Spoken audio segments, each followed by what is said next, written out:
gusta la literatura y en especial la elegancia de leer, este es el canal perfecto para ti. En Nicker Writer hago una semblanza, también breves disertaciones y también es una bitácora de mis lecturas que están entrelazadas con mi labor editorial y artística. Por lo tanto, el día de hoy voy a comentar acerca de este texto del lingüista italiano Umberto Eco. El texto se llama Interpretación y Sobreinterpretación. Sin embargo, antes de hacer esta semblanza acerca del texto, por reseña, me gustaría comentar algo acerca de Umberto Eco. Pues se le conoce por la novela El nombre de la rosa, un texto que tiene una categoría específica en el mundo de la literatura en general y también de una literatura un poco más de categorías y términos. A este tipo de novela o de diseño se le denomina ficción especulativa, pues en la novela se especulan la invención de textos. También se le denomina metaliteratura, porque cuando en un libro o una novela en específico se habla de literatura, es decir, una novela que habla sobre novela o libro en general, a esto se le denomina metaliteratura. Quisiera poder agregar algo acerca también de la metaliteratura, que es como la metacognición, o también sucede en las películas, cuando metafilmografía podría decirse, que es cuando entre una película se hablan sobre la creación de películas o de films. Pero en el caso de Humberto Eco, y en específico El nombre de la rosa, es una novela que abarca este tipo de género de metaliteratura y en específico la ficción especulativa. La ficción especulativa es un término bastante moderno. Sin embargo, esto se conoce desde hace tal vez unos 500 años. Todo comenzó con Miguel de Cervantes Saavedra y su novela Don Quijote de la Mancha. ¿Por qué comenzó con Cervantes? Porque anterior a Cervantes no existía la categoría novela o novelística. El diseño narratológico de una novela es diferente a lo que conocíamos o lo que se conocía antes. Eran romances o historias, fábulas. Es decir, el compendio que hoy conocemos como novela o como diseño novelístico y narratológico, también metodológico, es ajeno a lo que era antes. Por ejemplo, un texto de Homero como la Odisea o la Ilíada.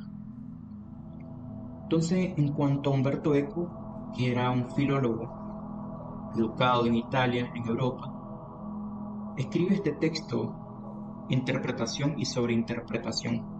De hecho, es una edición de unas conferencias.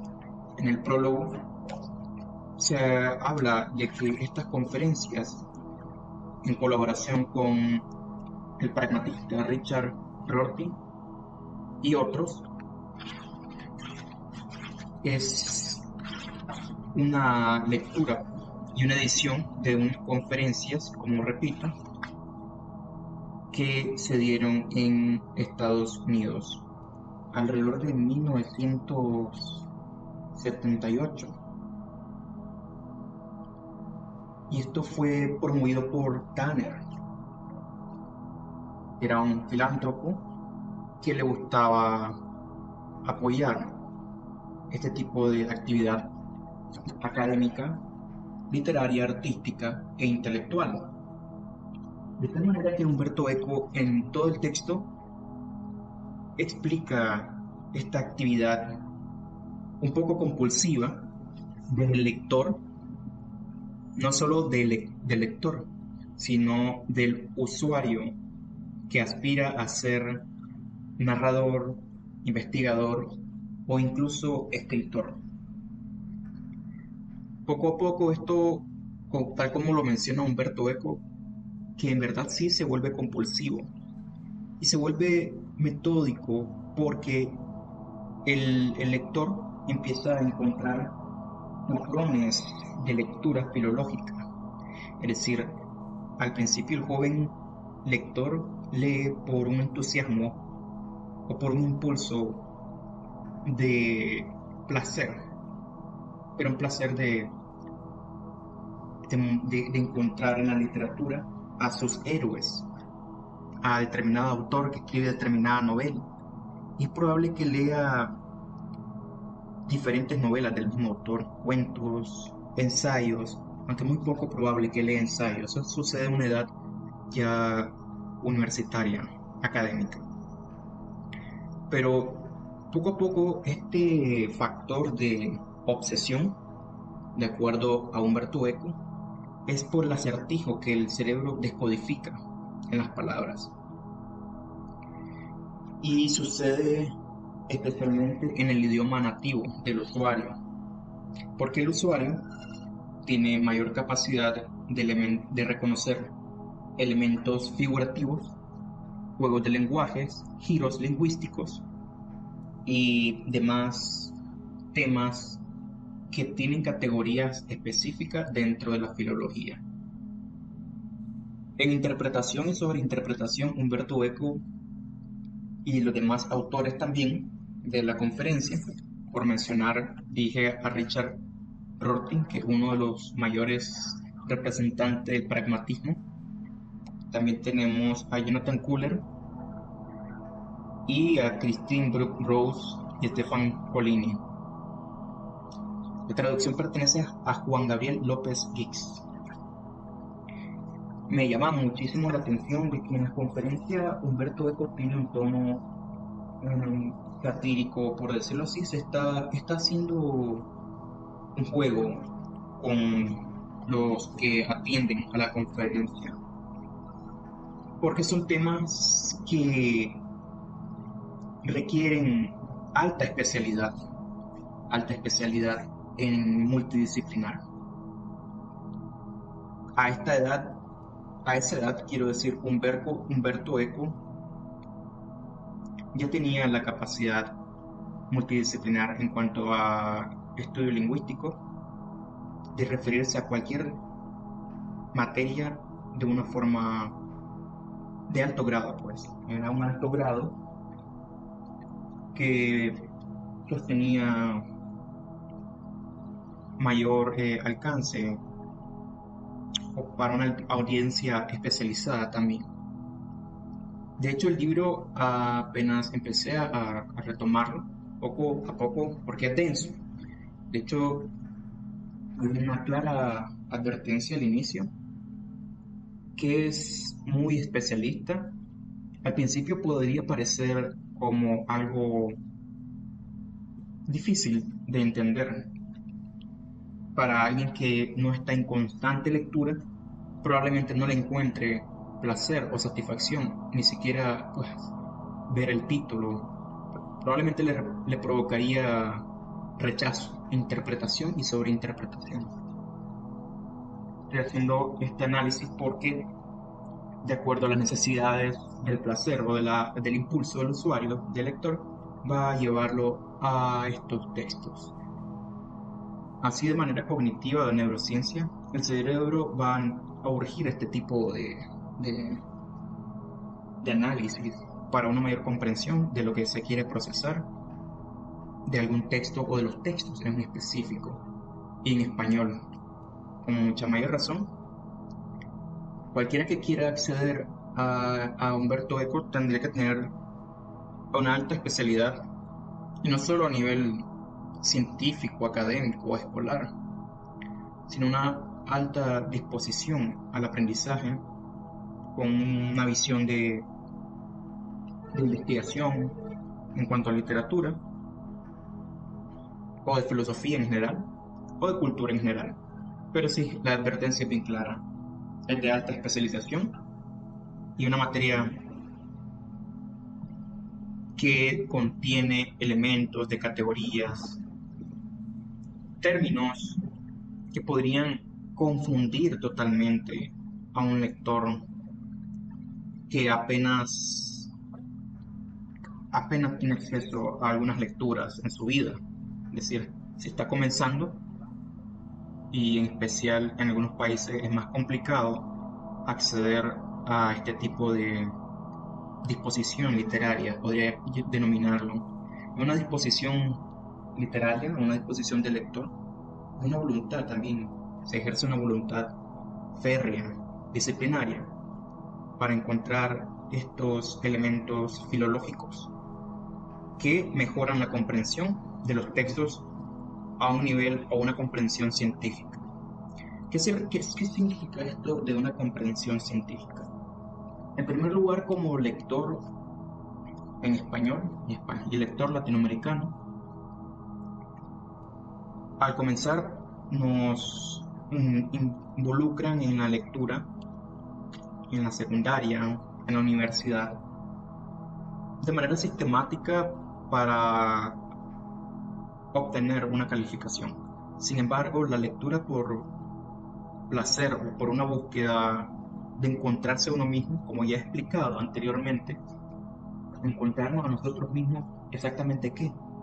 Bueno, durante la lectura, el proceso neurobiológico afecta específicamente los lóbulos del cerebro,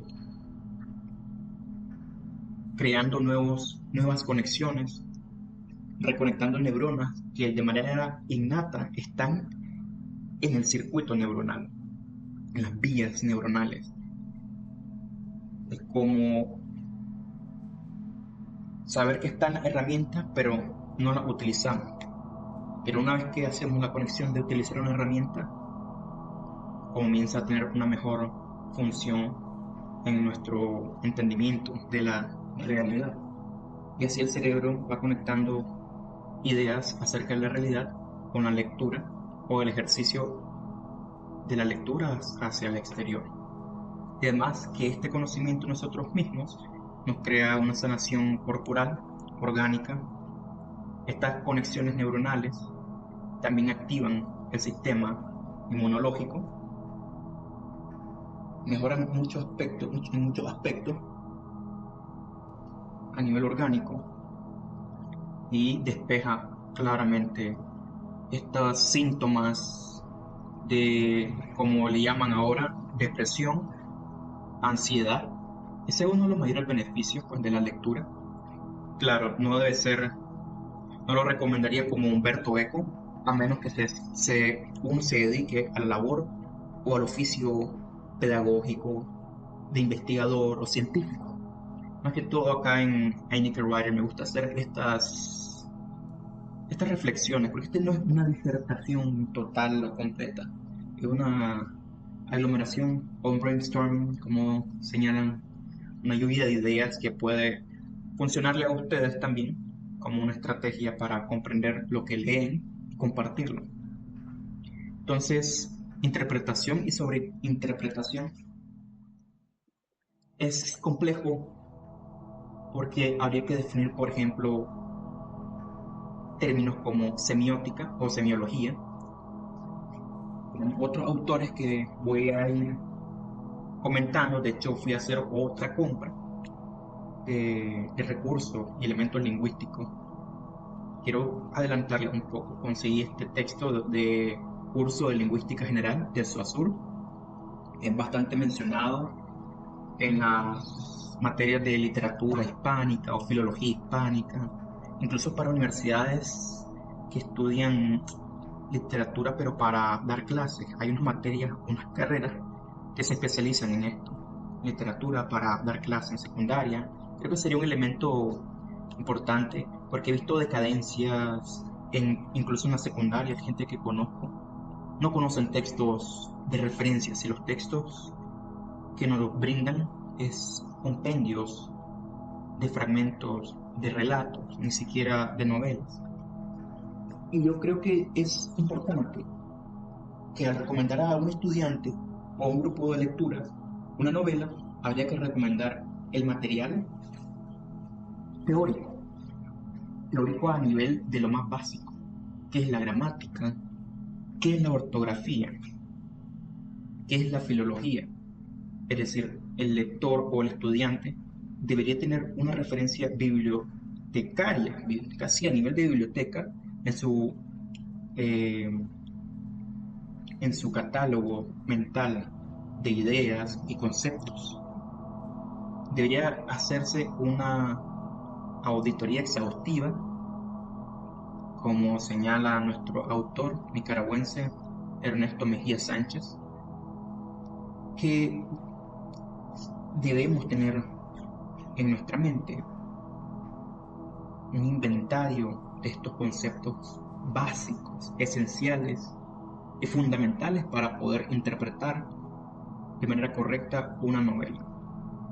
Que usualmente las interpretaciones son ilimitadas, hay diferentes escuelas, incluso dentro de las formas de interpretación exegética, hermenéutica, de tantas formas analógicas, tantas formas que existen.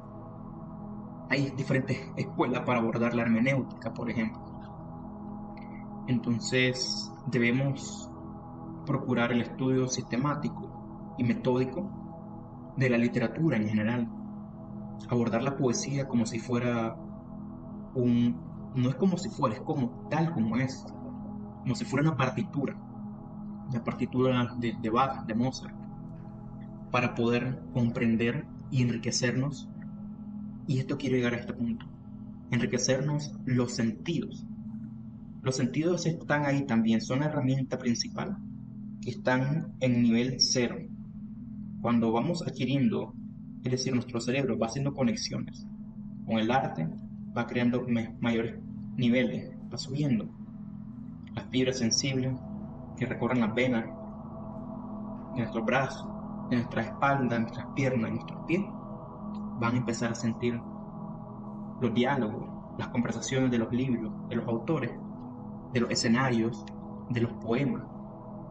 Nuestro cerebro nos va a devolver algún poema en cierta etapa de nuestra vida, y con la edad, claro, el cerebro va soltando más capas neuronales que estaban escondidas por la edad. Pues como me he mencionado esta alegoría de que los huesos cuando somos bebés pues están creciendo, pero no están en su totalidad en el tamaño que se desea tener en potencia.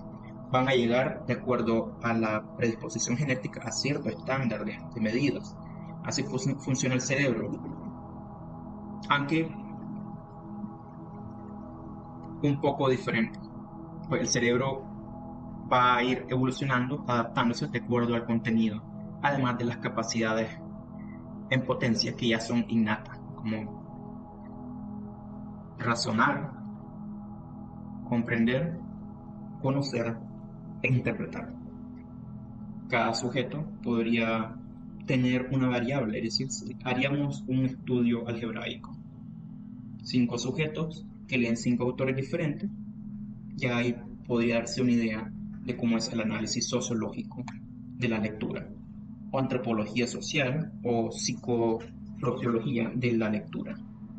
Diferentes usuarios adquiriendo un contenido, y podría ser un poco más complejo el ejercicio que he venido pensando. 5 usuarios de diferente edad, de un rango de uno de 15, uno de 20, 25, 30 y 35. Y podría clasificarse en otras formas, en estratos, en estudios, en geografía. Esto ya es algo bastante complejo, que gente como Humberto Eco pensó en estas ideas. De hecho, los escritores piensan en la audiencia de esta manera, en cómo llevarle a toda la audiencia, a todo el público, ciertas construcciones semánticas, de manera que cautiven la mente humana. Por ahora este es la bitácora de Nicaragua. Estamos en agosto, 5 de agosto, año 2025. Espero le puedan dar like en el canal de YouTube, de LinkedIn, Facebook, Instagram y acá en Spotify. Si les gustó la reseña que hice hoy acerca de interpretación y sobre interpretación de Humberto Eco, háganos saber en los comentarios en la caja de comentarios yo también les voy a responder, más que feliz de contestarles y asistir a sus consultas. Hasta la próxima.